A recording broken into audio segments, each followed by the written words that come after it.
स्वागत है प्यारे साथियों आप सभी का आपके YouTube चैनल इंस्पायरिंग क्लासेज पर। आज हम मध्यकालीन भारत के इतिहास से संबंधित कुछ प्रश्नों पर चर्चा करेंगे। इसके पिछले वाले वीडियो में आपने देखा होगा कि हमने प्राचीन भारत के इतिहास से संबंधित कुछ प्रश्नों का जिक्र किया था। आज की क्लास में हम मध्यकालीन भारत के इतिहास से संबंधित कुछ प्रश्नों का जिक्र करेंगे। जो लोग लाइव आ चुके हैं उनसे निवेदन है कि क्लास को प्लीज़ शेयर कर दीजिए। शुरू करते हैं आज का हम सबसे पहला प्रश्न।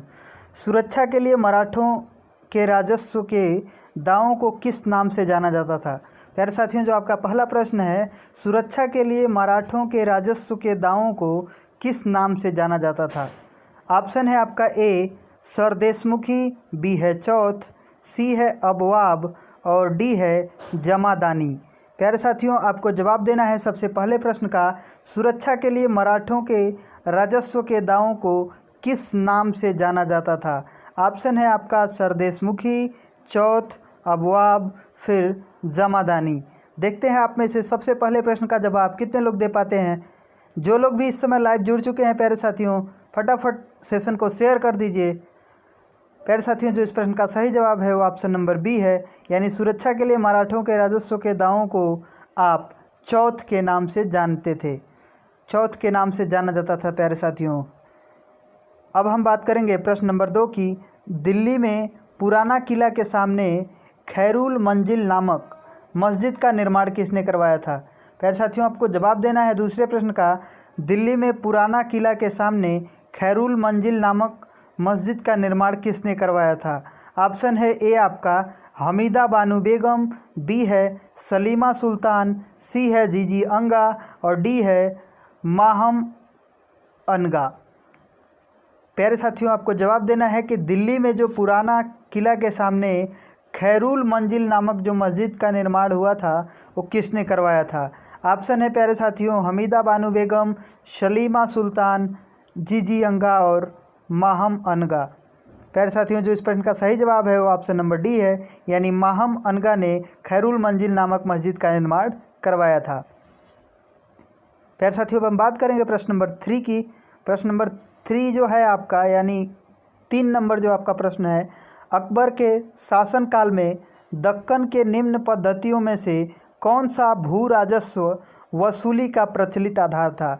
प्यारे साथियों, जो प्रश्न है हमारा आज का तीसरा, वो है अकबर के शासनकाल में दक्कन में निम्न पद्धतियों में से कौन सा भू राजस्व वसूली का प्रचलित आधार था? ऑप्शन है आपका ए कनकूट, बी है हलों की संख्या, सी है जब्त और डी है गल्ला बख्शी। प्यारे साथियों, ऑप्शन एक बार फिर से सुन लीजिए, कनकूट, हल की संख्या, जब्त, गल्ला बख्शी।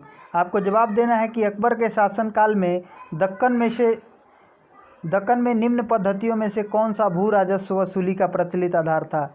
आपका ऑप्शन सही है बी, यानी हल की संख्या पर आधारित होता था अकबर के शासनकाल में कि भू राजस्व वसूली कितना होगा।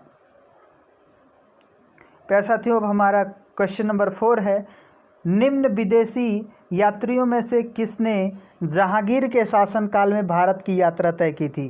प्यारे साथियों, जो हमारा ऑप्शन है father Anthony Monserrate, Francisco Pelsaert या फिर निकोलो मनुक्की या फिर फ्रंक वायस वर्नियर। आपको जवाब देना है प्यारे साथियों कि निम्न विदेशी यात्रियों में से किसने जहांगीर के शासनकाल में भारत की यात्रा तय की थी? ऑप्शन आपका फिर से एक बार सुन लीजिए, father Anthony Monserrate, Francisco Pelsaert, Niccolo Manucci, François Bernier. प्यारे साथियों, आप में से देखते हैं कितने लोगों का इस बार सही जवाब आता है। और प्यारे साथियों, इस प्रश्न का जो सही जवाब है वो आ चुका है, ऑप्शन नंबर बी है, यानी फ्रांसिस्को पल्सर्ट एक ऐसा विदेशी यात्री था जो जहांगीर के शासनकाल में भारत की यात्रा किया था। अब हम बात करेंगे क्वेश्चन नंबर 5 की। क्वेश्चन नंबर 5 है हमारा कि जौनपुर राज्य का अंतिम शासक कौन था? प्यारे साथियों, बहुत ही शानदार सा प्रश्न है। पीसीएस के प्रीवियस ईयर सेट से आधारित हैं सभी प्रश्न, प्रीवियस ईयर पेपर के ही प्रश्न हैं ये कि जौनपुर राज्य का अंतिम शासक कौन था? मोहम्मद शाह, हुसैन शाह, मुबारक शाह या फिर इब्राहिम शाह? बताना है प्यारे साथियों आपको कि जौनपुर राज्य का अंतिम शासक कौन था। ऑप्शन है आपके मोहम्मद शाह, फिर है हुसैन शाह, अगला है मुबारक शाह, उससे अगला जो है लास्ट ऑप्शन इब्राहिम शाह। इस प्रश्न का सही जवाब देखते हैं आप में से कितने लोगों का आता है। जौनपुर राज्य का जो अंतिम शासक था प्यारे साथियों वो था हुसैन शाह, यानी ऑप्शन नंबर बी सही है आपका। जौनपुर राज्य का जो अंतिम शासक था वो कौन था? हुसैन शाह। याद रखना है प्यारे साथियों, हुसैन शाह जौनपुर राज्य का अंतिम शासक था। अब हम बात करेंगे क्वेश्चन नंबर 6 की। क्वेश्चन नंबर 6 है हमारा 1303 ईस्वी में काकतीय शासकों की सेना ने निम्न में से किसकी सेना को वारंगल में परास्त किया? प्यारे साथियों जवाब देना है कि 1303 ईस्वी में काकतीय शासकों की सेना ने निम्न में से किसकी सेना को वारंगल में परास्त किया था? ऑप्शन है ए इल्तुतमिश की, बी है बलघन की, सी है अलाउद्दीन खिलजी की और डी है मुहम्मद तुगलक की। ऑप्शन आपके सामने हैं।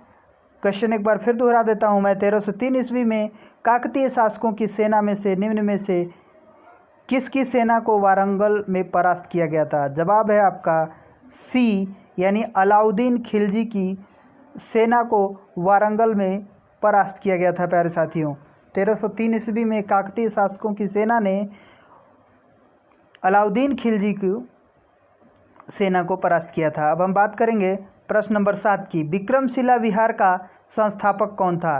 प्यारे साथियों जवाब देना है। प्रश्न जो भी हैं सभी पीसीएस परीक्षा से लिए गए हैं प्रश्न। अब हम बात करेंगे कि विक्रमशिला विहार का संस्थापक कौन था। ऑप्शन है ए गोपाल, बी है देवपाल, सी है धर्मपाल और डी है महीपाल। सॉरी। प्यारे साथियों जो आपका प्रश्न है विक्रमशिला विहार का संस्थापक कौन था? ऑप्शन है ए गोपाल, बी है देवपाल, सी है धर्मपाल और डी है महीपाल। सही जवाब है इसका प्यारे साथियों सी धर्मपाल, यानी विक्रमशिला विहार का जो संस्थापक था वो कौन था? धर्मपाल। प्यारे साथियों याद रखना इस प्रश्न का जवाब आपको कि विक्रमशिला विहार का संस्थापक धर्मपाल था। अब हम बात करेंगे नेक्स्ट क्वेश्चन की, यानी क्वेश्चन नंबर 8 की। क्वेश्चन नंबर 8 है हमारा कि कृष्णदेव राय ने किस नगर की स्थापना की? बताना है प्यारे साथियों आपको। ऑप्शन है ये आपका वारंगल, बी है नागलापुर, सी है उदयगिरी, डी है चंद्रगिरी। बताना है प्यारे साथियों कि कृष्णदेव राय ने किस नगर की स्थापना की? ए है वारंगल, बी है नागलापुर और सी है उदयगिरी, डी है चंद्रगिरी। आप में से देखते हैं कितने लोग सही जवाब दे पा रहे हैं इस प्रश्न का।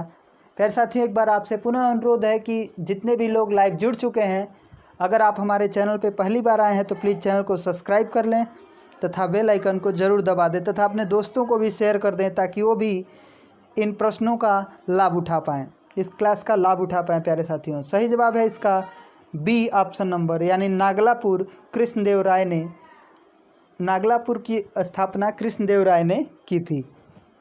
प्यारे साथियों अब हम बात करेंगे क्वेश्चन नंबर 9 की। क्वेश्चन नंबर 9 है हमारा जहांगीर ने मुख्यतः निम्नलिखित में से किस कला को संरक्षण दिया था? प्यारे साथियों जो आपका प्रश्न है कि जहांगीर ने मुख्यतः निम्नलिखित में से किस कला को संरक्षण दिया था? ऑप्शन है ए चित्रकला, बी है स्थापत्य कला, सी है मूर्ति कला, डी है संगीत कला। प्यारे साथियों आपको जवाब देना है कि निम्नलिखित में से किस कला को संरक्षण दिया था जहांगीर ने। ऑप्शन है ए चित्रकला, फिर स्थापत्य कला, मूर्ति कला और संगीत कला।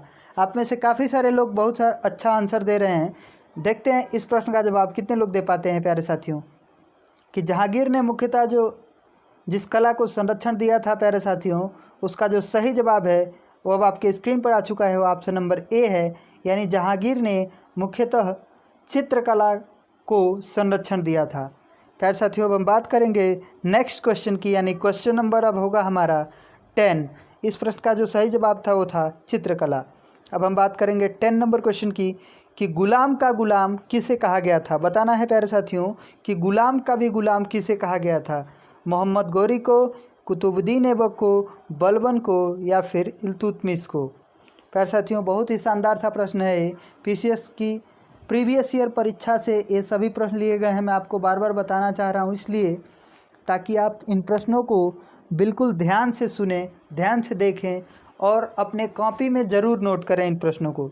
गुलाम का गुलाम किसे कहा गया था प्यारे साथियों? ऑप्शन है आपका मोहम्मद गौरी, कुतुबुद्दीन ऐबक, बलबन या फिर इल्तुतमिश। सही जवाब का इंतज़ार है हमें। प्यारे साथियों, इस प्रश्न का जो सही जवाब है वो आ चुका है आपके स्क्रीन पर। इस प्रश्न का जो सही जवाब है वो है ऑप्शन नंबर डी, यानी गुलाम का गुलाम इल्तुतमिश को कहा गया था। ध्यान रखना आपको, गुलाम का गुलाम इल्तुतमिश को कहा गया था प्यारे साथियों। अब हम बात करेंगे क्वेश्चन नंबर 11 की। निम्नलिखित में से किस मुगल शासक ने लाला कलावत से हिंदू संगीत की शिक्षा ली थी? प्यारे साथियों, बहुत ही शानदार सा प्रश्न है कि निम्नलिखित में से किस मुगल शासक ने लाला कलावत से हिंदू संगीत की शिक्षा ली? ऑप्शन है ए आपका हुमायूं, बी है जहांगीर, सी है अकबर, डी है शाहजहां। प्यारे साथियों, हम आशा करते हैं कि अब तक जो भी प्रश्न आपने देखा होगा बिल्कुल ही अच्छे क्वालिटी के प्रश्न आपको मिल पा रहे होंगे, अच्छे प्रश्न मिल पा रहे होंगे। सभी आपके आने वाली परीक्षाओं में हो सकता है कि दोबारा पूछ लिए जाए। सही जवाब है आपका सी ऑप्शन, यानी अकबर। अकबर ने लाला कलावत से हिंदू संगीत की शिक्षा ली थी प्यारे साथियों, याद रखिएगा, अकबर ने लाला कलावत से हिंदू संगीत की शिक्षा ली थी। बात करेंगे क्वेश्चन नंबर 12 की। मुगल काल में जिस मदरसे ने मुस्लिम न्यायशास्त्र की पढ़ाई में विशिष्टता हासिल की वह स्थित था, बताना है प्यारे साथियों। कहाँ पे स्थित था? लखनऊ में, दिल्ली में, सियालकोट में या फिर हैदराबाद जो कि भारत में है। आपको बताना है प्यारे साथियों कि मुगल काल में जिस मदरसे ने मुस्लिम न्यायशास्त्र की पढ़ाई में विशिष्टता हासिल की थी वह कहाँ स्थित था प्यारे साथियों।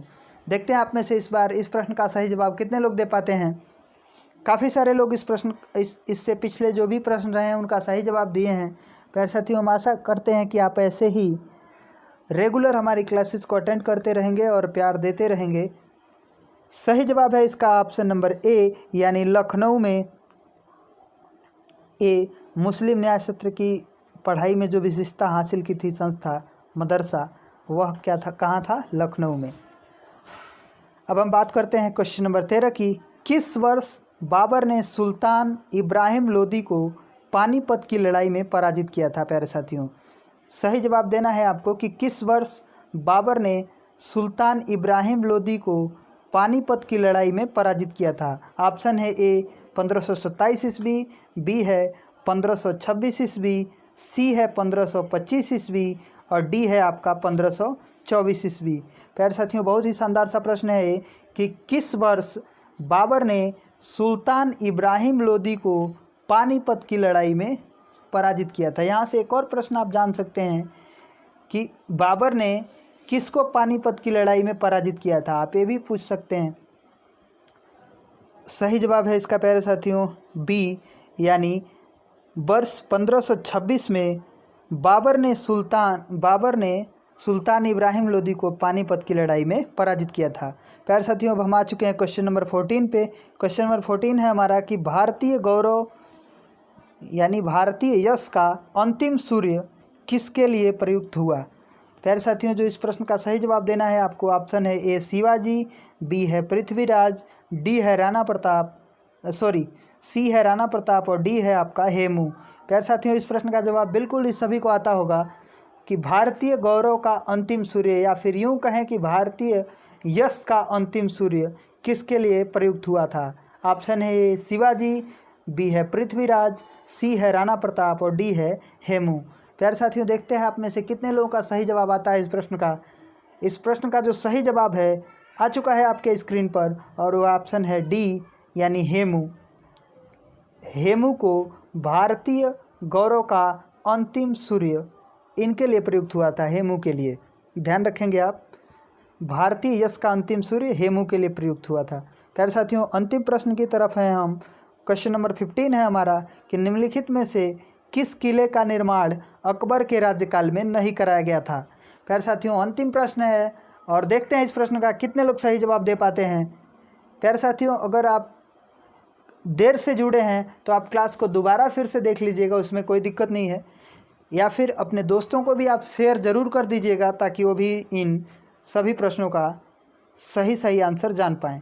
प्यारे साथियों, जो दिल्ली का लाल किला इसका सही जवाब है, यानी दिल्ली का लाल किला का निर्माण अकबर के राज्यकाल में नहीं हुआ था। प्यारे साथियों, आज का हमारा प्रश्न यहीं समाप्त होता है। हम आपसे जानना चाहेंगे प्यारे साथियों, कमेंट बॉक्स में ज़रूर जवाब दीजिए कि आपको आज का हमारा एपिसोड कैसा लगा। अगर आप हमारे चैनल पे नए हैं तो प्लीज़ चैनल को सब्सक्राइब कर लीजिए, और वीडियो अगर अच्छा लगा हो तो